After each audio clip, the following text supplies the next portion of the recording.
Salut, ici Maps! Le quart de l'année est maintenant derrière nous et vu que je peux pas parler de lecture au mois d'avril parce que je lirai pas beaucoup, j'ai décidé de vous faire des stats pour le premier quart de l'année. Donc, ça a été un premier quart assez particulier. Ben, tu sais, je dis ça d'un sens parce que c'est toujours un 3 mois plus chargé pour moi parce que je lis les lectures du Salon du livre de l'Outaouais, des auteurs et autrices invités. Et cette année est encore plus particulier parce qu'au lieu de lire juste un ouvrage de chaque auteurisse, j'ai décidé de plonger beaucoup plus. Donc, ça fait en sorte que mes statistiques vont vraiment en ce sens-là. Puis pour le reste de l'année, de façon générale, je lis davantage ce que j'ai envie de lire. C'est sûr que les rendez-vous du premier roman commencent mi-août, puis c'est un total de 16 livres maintenant, mais tu sais, c'est comme sur une grande période de temps, donc ça n'a pas autant d'impact sur mes statistiques. Mais là, j'ai décidé de regarder ça avec vous parce que, j'aime beaucoup les statistiques. 2, je peux pas faire de vidéos sur des livres au mois d'avril. 3, toutes ces raisons et toute autre raison connexe que vous pouvez trouver. Je voulais vous faire du contenu quand même si je lisais très peu. Donc, j'ai eu cette petite idée de vous faire des stats. Puis, on fait tout le temps des stats à la mi-année, à la fin du mois de juin, donc au 1er juillet. Est-ce que je ferai des statistiques aux 3 quarts de l'année? Je pourrais peut-être faire le tag, là, qui est comme the end of the year, mais c'est pas supposé tant que ça être la fin de l'année parce que t'es supposé de prendre des résolutions pour ce qui s'en vient. Donc, on va y aller en ce sens. Puis là, je viens de me rendre compte que j'ai oublié quelque chose. Chnoute, je reviens. De retour, ce petit cahier, c'est ma vie et il y a des informations dans ce petit cahier qui ne se retrouvent nulle part ailleurs, donc j'en ai besoin pour faire des statistiques. 2022, c'est quoi mon mot de l'année? Détachement. L'année passée, je l'avais marqué dans mon bullet journal, puis là, il y a eu un petit pépin, dans le sens que j'ai utilisé une page qui était supposée être la page pour faire mon petit mot, puis je l'ai pas faite. Donc, c'est ça, hein? Rapidement, mes défis en termes d'auteurs et d'autrices que je veux lire cette année. J'ai pas beaucoup commencé ça. J'en ai lu 2 de Marie Demers, j'en ai lu 1 de Samuel Champagne et 1 de Jean-Philippe Barry-Guerrard. Mais ça, on s'est déjà parlé de ça, que ça va se faire tout au long de l'année. Je vous ai parlé de ma palle de 2022 dans ma vidéo précédente. Alors, est-ce que j'ai d'autres choses d'important là-dedans avant d'aller dans mes statistiques? Ben oui, je pourrais vous parler de mes DNF parce que 2022, c'est une année où je me permets de laisser tomber des livres qui ne me plaisent pas et je me le permets assez rapidement lorsque je sens que la connexion ne se fait pas, lorsque je bouille un peu de l'intérieur, lorsque je trouve ça pénible rapidement, eh bien, je passe à autre chose et c'est quelque chose que je faisais avant, mais très rarement et j'attendais longtemps, là, proche d'être sur la panne lecture avant de me permettre de laisser tomber un livre. Mais disons que le début de l'année était, ma foi, plutôt prolifique en termes de laisser tomber des livres. Oui, ma page de DNF. Donc, ma page officielle de DNF contient plusieurs titres. 1, 2, 3, 4, 5, 6, 7, 8 titres. Le 3e et dernier tome de la trilogie Le Royaume de l'Hiver de Cynthia Carbonneau qui se nomme le Requiem. Je l'ai DNF. C'est une série que j'avais beaucoup aimé le premier tome. Le 2e tome prend une direction complètement différente qui me rejoint moins. J'ai parlé avec d'autres personnes qui ont lu la trilogie et pour ces personnes-là, c'était vraiment l'effet inverse. Donc, il y avait plus ou moins apprécié le premier, mais il avait beaucoup aimé le 2e et le 3e. Donc, je pense que ça dépend vraiment de nos préférences. Et moi, tout ce qui est politique, tout ce qui est bataille, tout ce qui est déplacement, c'est pas dans mes préférences. Donc, j'aimais beaucoup plus la création de l'univers, l'aspect château du premier tome qui ne revient pas vraiment dans les autres tomes. D'où le fait que je l'ai laissé tomber en milieu de lecture. Par la suite, il y a eu 2 lectures pour les rendez-vous du premier roman. Ça aussi, c'est assez nouveau que je fais ça. Habituellement, je me dis, c'est un club de lecture, j'ai pas le choix de les terminer. Là, je me suis dit, les Québécois, je me fais un devoir de les terminer. Les hors Canada, hein. Il y avait le Dorman de Madeleine Assas. Et c'était juste pas un livre pour moi, c'était très ambiance, atmosphérique, c'était un peu voyeur comme type d'ouvrage, dans le sens que, comme c'est un doorman qui parle de la vie de toutes les autres personnes autour de lui et non de lui. Donc, c'était juste pas des éléments qui m'interpellaient. Je l'ai laissé tomber parce que c'était aussi une très grosse brique. Et par la suite, Les Envolés, je vais vous mettre la couverture, là, le nom de la personne qui a écrit ce livre-là m'échappe complètement. Et Les Envolés, malgré que c'était un petit livre et que j'aurais pu terminer ce livre-là rapidement, j'avais vraiment un désintérêt. Je comprenais qu'est-ce qu'on voulait faire. Je trouvais ça intéressant que ça soit basé sur un aspect historique véridique, mais je n'ai pu avoir accès au cœur de cet ouvrage-là et malheureusement, je l'ai laissé tomber. Vous voyez par contre les autres clubistes de mon club de lecture ont préféré Les Envolés en majorité. Il était même dans le top 3, donc c'est peut-être juste moi là, qui était pas en tout à bonne place lorsque j'ai lu ce livre-là. Par la suite, la poésie de Marie-André Gilles, c'est comme ça qu'on dit? Chauffer le dehors. La poésie puis moi, c'est rarement un match, malgré que c'était, encore une fois, un tout petit ouvrage. J'ai commencé à lire, ça me parlait pas, puis là, je me suis dit, mais à quoi ça sert de lire juste pour lire, sans vivre quelque chose, juste pour dire qu'on a fini le livre? Donc, j'ai décidé de laisser tomber cette poésie-là. Le livre Jamais trop tard de l'humoriste Mathieu Cyr, c'est un ouvrage que j'avais reçu en service de presse, non sollicité. C'est un ouvrage qui est dans la branche du développement personnel, de prendre conscience, faire des changements dans notre vie. Je trouve ça intéressant, mais moi, faire des exercices pendant mes lectures, c'est quelque chose qui m'horripile à un point que vous pouvez pas comprendre. Je lis. Si je dois faire des exercices, c'est comme académique, c'est pas ludique. Donc, lorsque j'ai vu qu'il fallait écrire des choses qu'on voulait changer, des choses qu'on aimait, puis là, j'étais comme, oh non, non, non, c'est terminé pour moi, et j'ai tout simplement arrêté la lecture. Alice marche sur Fabrice de Rosalie Roy-Boucher. C'est un ouvrage que je voulais lire dans mon concept de trouver des pépites roses, donc des livres avec des couvertures roses. C'est un livre que j'avais moi-même beaucoup hypé seulement sur le titre de ce livre-là. Et en fait, c'est un ouvrage qui parle d'une fille là, qui est en voyage suite à sa relation qui s'est terminée avec Fabrice.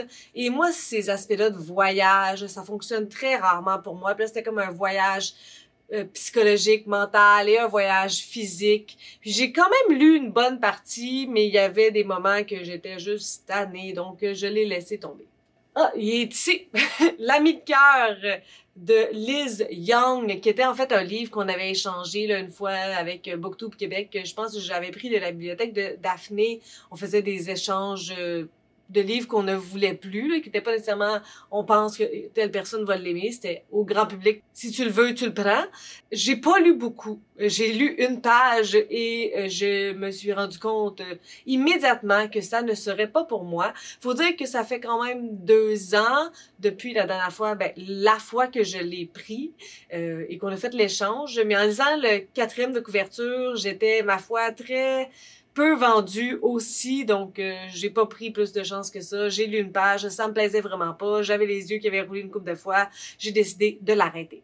Et le dernier DNF, celui-là, je suis un peu moins fière malgré tout, c'est La toute petite reine d'Agnès Ledigue, qui est un service de presse que j'ai reçu, sollicité, dans le sens que c'est la maison d'édition qui m'a contacté, qui me l'a vendu, qui m'a parlé de l'autrice, qui semblait connaître mes goûts et mes préférences. Donc là, en lisant tout ça, puis en voyant que ça pouvait me plaire, j'ai accepté. Je l'ai reçu, j'ai commencé à le lire, puis ça ne fonctionnait pas.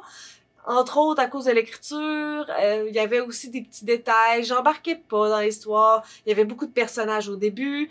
Donc, malheureusement, je l'ai laissé tomber. Donc, ça fait pas mal de DNF pour juste 3 mois. Mais c'est ça que c'est ça.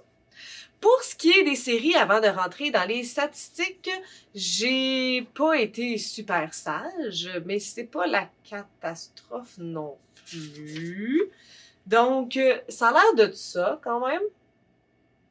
Ce qui veut dire que j'ai continué la série Outlander avec le 4e tome, la série de Diana Gabaldon. J'ai commencé plusieurs séries, mais c'était aussi en lien avec les auteuristes que je devais lire pour le Salon du livre de l'Outaouais. Donc, j'ai commencé la série Maggie de Daniel Lessard. J'ai commencé la série Full Texto, Block Boy, La Fée Pissenlit et Ella de Karine Paquin. Là, par contre, je pourrais peut-être enlever La Fée Pissenlit parce que je sais qu'il n'y aura pas de suite. Puis techniquement, les autres ouvrages, ce sont des livres jeunesse que je ne pense pas continuer parce que, tu sais, je l'ai fait pour le concept, mais personnellement, lire autant de jeunesse, ça ne me plaît pas tant que ça, là. Je le fais pour le plaisir et pour des concepts, mais dans ma vie de tous les jours, ce ne sont pas mes ouvrages de divertissement préférés. Par la suite, j'ai lu Le Labyrinthe de James Dashner. Malheureusement, je ne pense pas non plus continuer cette série-là. J'ai trouvé ça correct, mais sans plus. J'ai continué la série Elements de Brittany C. Cherry avec le 3e tome, donc il ne me reste que le 4e tome à lire. J'ai très hâte de le recevoir parce que ça fait longtemps que je l'ai commandé. Ma foi, il a l'air difficile à trouver. Et j'ai commencé la série Errant de Cynthia Dubé.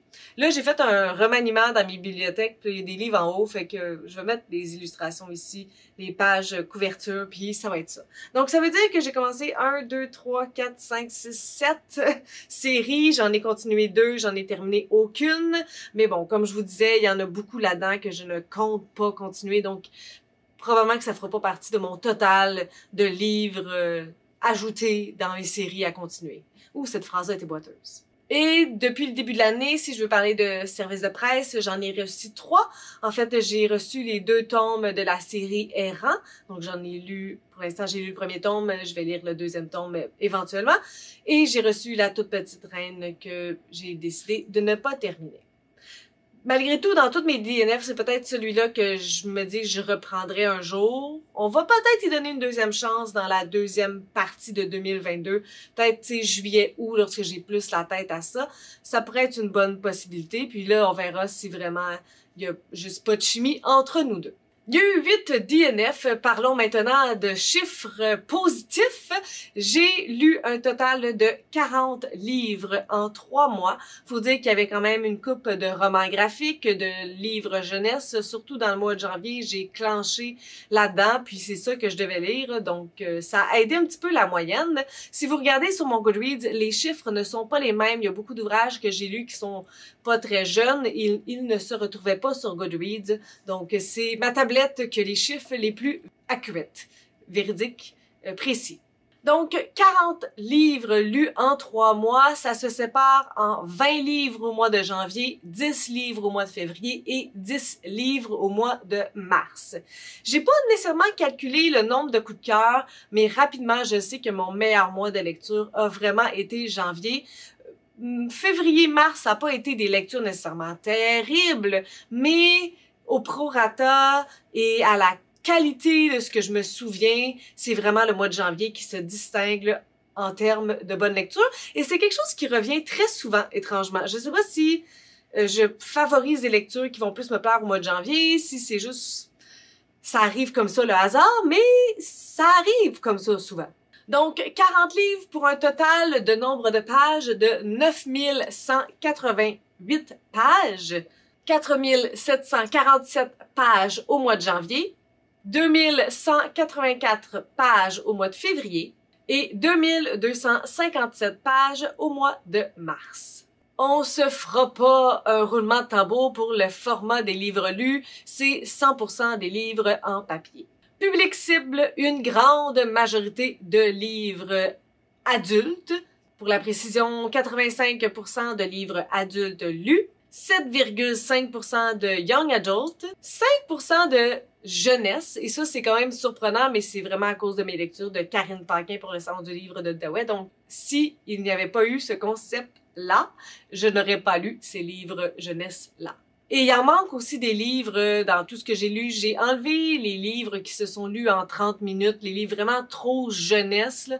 Je les ai enlevés de mes statistiques parce que ça me représente vraiment pas. Et j'ai lu un ouvrage New Adult.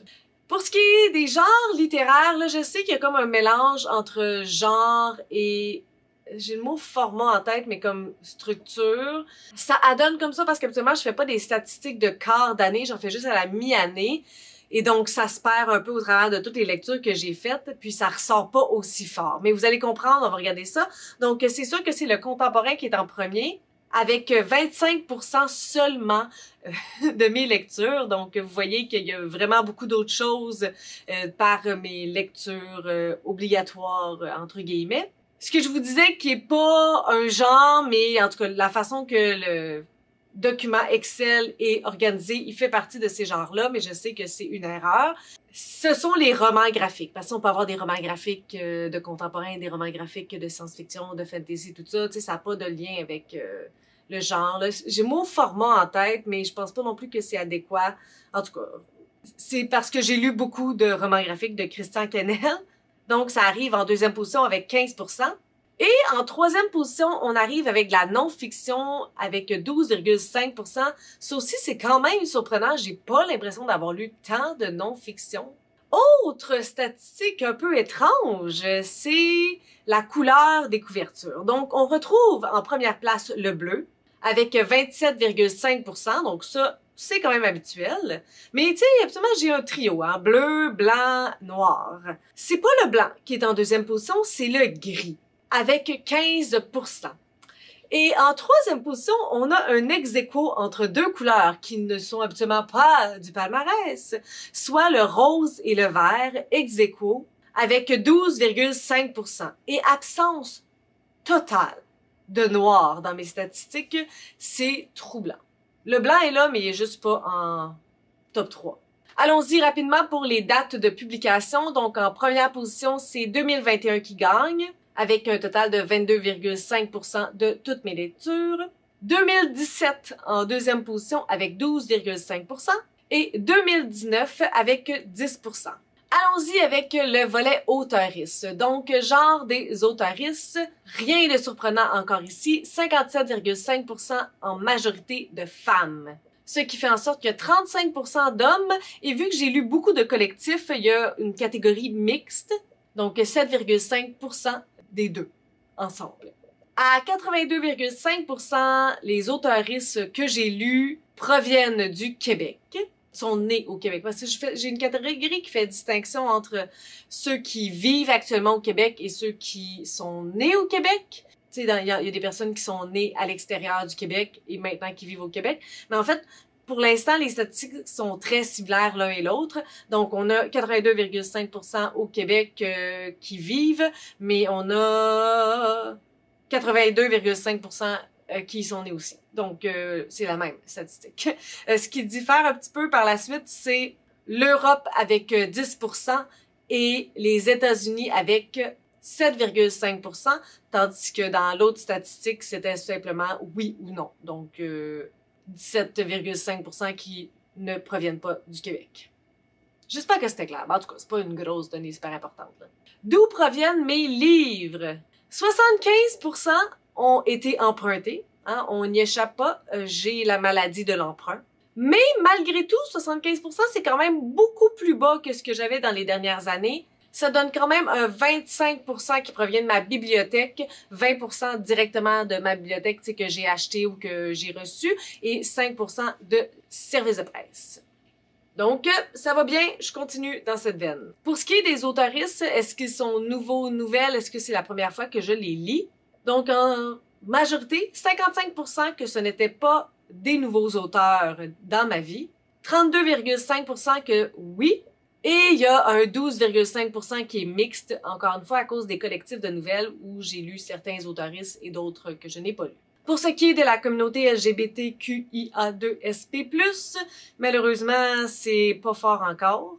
87,5% non. J'ai essayé de rajouter une partie de personnages parce que pour ce qui est des auteuristes, on ne sait pas tout le temps s'ils font partie de la communauté ou non, surtout pas lorsqu'ils sont québécois. Donc, ça me donnait un 5% d'auteuristes qui font partie de la communauté et dont je suis au courant.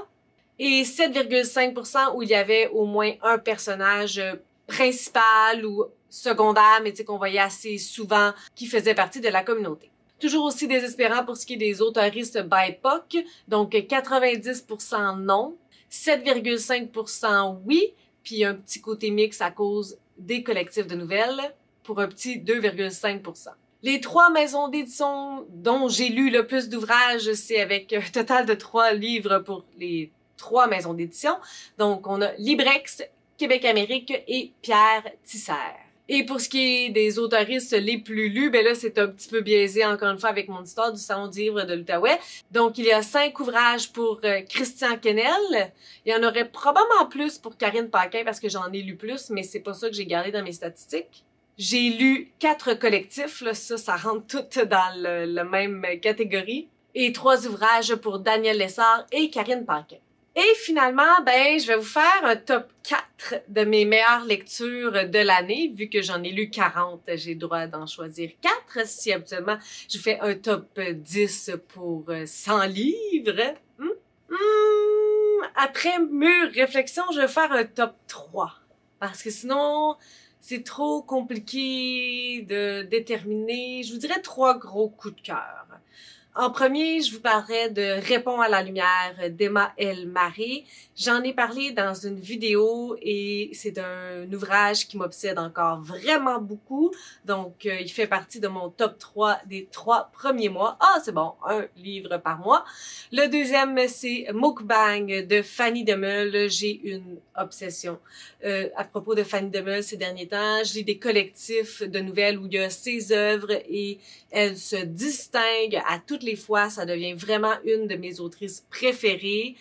Et le troisième ouvrage revient à Jean-Philippe Barry-Guérard avec Haute Démolition, qui est un ouvrage assez particulier qui parle du milieu de l'humour et de ses problématiques et de certains cercles vicieux et de problèmes de consommation et d'ego et de végétariat, du mouvement MeToo, etc. Donc, ce serait mon top 3 pour 2022, pour les 3 premiers mois de l'année. Alors, j'espère que vous avez aimé cette petite vidéo. N'hésitez pas à me dire ça a été lequel votre premier coup de cœur de l'année ou quels sont vos 3 coups de cœur jusqu'à maintenant. Sur ce, ben, on se revoit à la prochaine. Si vous avez des suggestions, des critiques, des commentaires, n'hésitez pas à le faire en dessous de ma vidéo. Je publie des vidéos assez fréquemment dans une semaine.